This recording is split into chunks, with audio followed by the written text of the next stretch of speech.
It's Patrick at Pals, and Jim is putting the bearings onto the carrier, and they have to be pressed on. So he's got the press, which you can see the hydraulic jack there, and then the bottom. And the ram is going to go right down onto the bearing. He's lining everything up. These have to be pressed fit. If they aren't press fit, they're way too loose and you'll have a problem.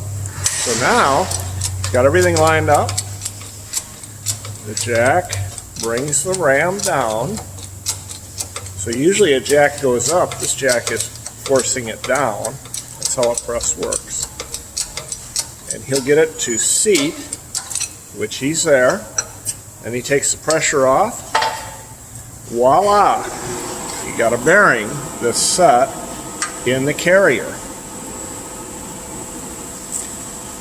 Now we flip it over, because remember, one side is for the right axle, one side is for the left axle. We put another bearing in,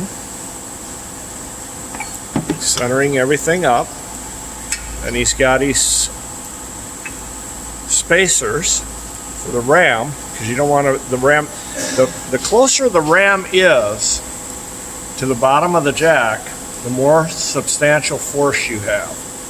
You never want to extend a jack all the way. You always want it as short as you can. It gives more pressure. He's starting to line everything up. Make sure everything is tight. So he's going to seal it off. And now, let's see. The ram is bringing it down.